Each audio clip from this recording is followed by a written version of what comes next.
Thank you. And to continue discussion about intersection of technology and human rights, I'm happy to welcome here Semanurs Karamans. She is currently project lead at the Technical Technology Collective and working at the intersection of technology and human rights. Welcome. Is this working? Hi. Thank you for the previous speaker. I think some of the issues I will be talking about today will in some way build on that. So I'm here today under two hats. One of them is the tactical technology hat, which will make me be the weird techie person who will probably sound like she's talking about a bunch of conspiracies. However, I hope that you pay attention to this subject of technology and human rights, because in the next 10 to 20 years, the landscape and environment of how human rights will look like for LGBTQI individuals will drastically change as a result of that technology. And my second hat is I'm a queer activist from Turkey. I can't live there anymore. And I think this is relevant to my conversation here because a lot of the presentations earlier had this underlying assumption that Turkey was once aspiring towards European ideals and now it's slightly moving away from that. However, the story for me is slightly different. I don't think democracy or democratic ideals are solely a European invention or in itself only European. And I, to be honest, partly hold European governments accountable to what happened in my country, because a lot of these governments, although they had human rights standards written on certain papers, they compromised on a lot of them to keep refugees, practically brown people, out of their borders. So the Europe that we aspire to in these conferences is not the Europe I know based on real life experiences. And I think we need to have, and by saying that I'm not dismissing the importance of European human rights standards, I'm just saying we need a slightly more nuanced and balanced understanding of the current landscape. And that is specifically relevant to conversations about technology, because a lot of the issues I'll be talking about today, please bear in mind that the technological infrastructure is provided by largely US and Northern Europe. And I'll give a couple of examples that won't be specifically about queer or trans individuals, but bear in mind that the populations I'm talking about today have LGBTQI individuals within them. So just to give you a couple of examples, I think the previous speaker did a great job in demonstrating technology is not neutral. It's a product of human biases. And it's accelerating and advancing at a rapid pace that we're not fully able to comprehend, which means we don't really know how it will affect human rights in the next 10 to 20 years. A lot of these well-meaning partnerships, government tech company partnerships, have really, really alarming implications. A couple of years ago, UNHCR collaborated with a private tech company to provide immediate assistance to refugees in Jordan. And to do that, they bought a technology that subjects refugees to have their irises, retina scanned if they want to access in-kind support. And when they did that, they justified it with the following assumption: we don't need to distribute ID cards to people, you know, they're plastic, they're expensive, we don't really know if they change hands, they're not reliable. However, if you get your retina scanned, it's even a more permanent identity proof than your fingerprint.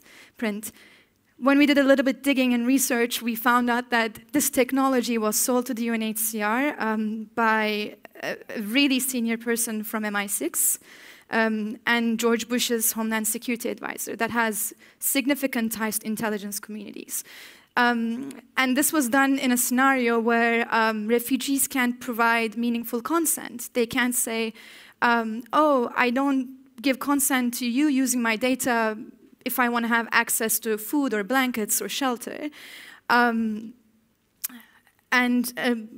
mean, very few organizations or institutions are looking at how this will replicate itself in the 10 years. Another example that's very alarming to me is Bill and Melinda Gates Foundation gave a lot of money to this to this research institution where they came up with the brilliant idea of inserting fertility chips into women to control their fertility rates, because a lot of women around the world die from preventable causes because they don't have access to very cheap and easy technology that is birth control.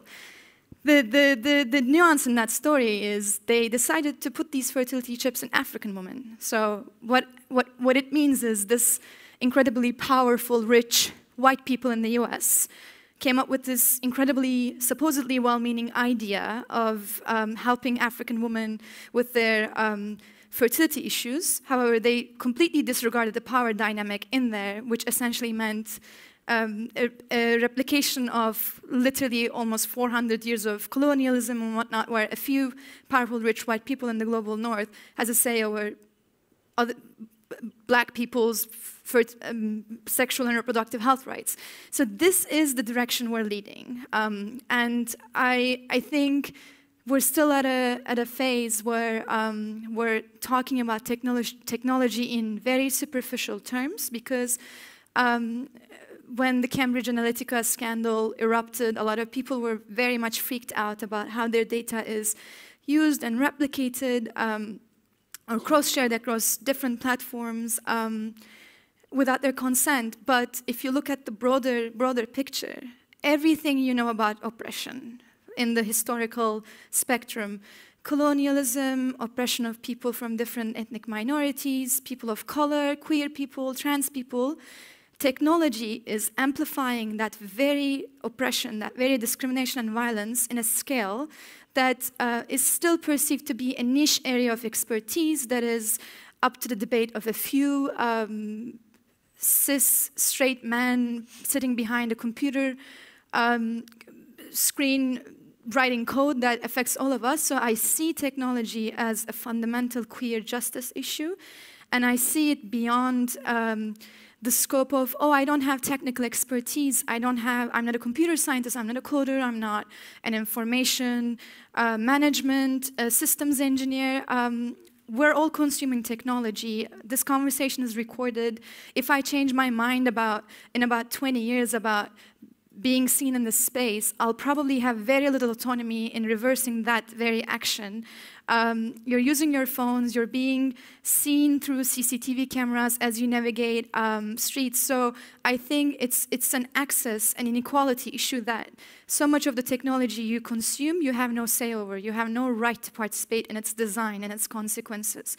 So with the GDPR, I think tech debates are now slightly becoming more mainstream, and I encourage all of you to follow the work of organizations like mine and others. People are doing amazing work in this field, and not a lot of these people are computer scientists or coders. I'm not a coder myself, but I think I have a say in how technology impacts my life as a queer immigrant woman living in Europe.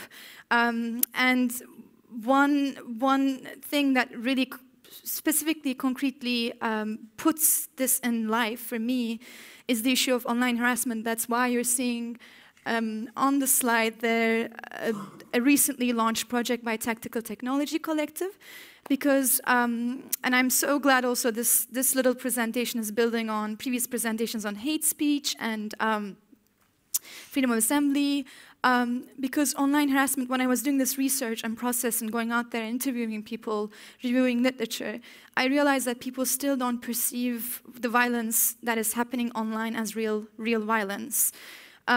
Even the survivors themselves, they were like, I mean, they were, in my mind, separated in two groups. The first group was, someone is saying something nasty about me, it hurt my feelings, it shouldn't happen, but you know, it's compared to what I go through as a trans woman on the street, it's nothing. The second group had an accelerated version of this type of violence, because this research demonstrates that the majority of the violence that happens online, A, it doesn't just happen once. B, it's the precursor to actual upcoming physical violence that might severely put someone under risk. And the second group of people I experienced that I had experience working with were journalists, whistleblowers, very publicly visible LGBTQI activists, either in their home countries or in their host countries because they can no longer work there for security reasons. And they had an alarming grasp of what this type of violence can do to them, to the extent that they no longer want to do activism anymore. So, and I really want to emphasize this because I think it was previously mentioned in one of the presentations as well. The violence that happens online, the violence that is exercised through digital devices, through digital technologies, are having a massive chilling effect on our movements and on activists that people are so burnt out or so freaked out about their safety in their homes, in their work environments, or being subject to defamation, libel, fake news. I've met people who were branded as sort of terrorist, drug users, pedophiles, just for merely expressing an opinion, and in their specific context, all of these three associations would put them under severe harm and risk. So I really want to emphasize this because I think more and more the way we will perceive and experience discrimination and violence will change. And this is why research like this or work by partners is extremely important, because we need to stop seeing what happens online as a figment of the broader social, political, economic problems we're experiencing. And this is specifically important because when I was done with the research, I was looking at, so what are the solutions? What are some of the remedies we can come up with? And I was looking at what governments are doing, what the UN was doing, what companies were doing.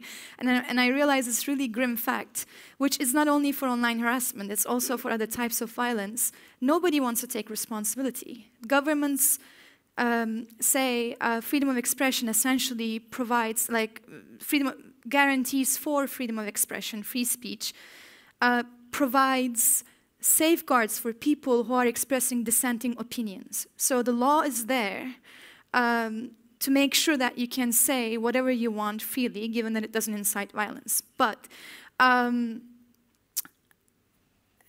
that conversations, they said, it's actually the responsibility, most of them look at the issues, it's actually the responsibility of tech companies to come up with criteria and standards and techniques that combine AI and human moderation so that we never go through this again. And when I was consulting tech companies or reviewing what they have out there, they were saying, these are larger social political problems. We cannot, by virtue of having an online platform, resolve sexism, misogyny, homophobia,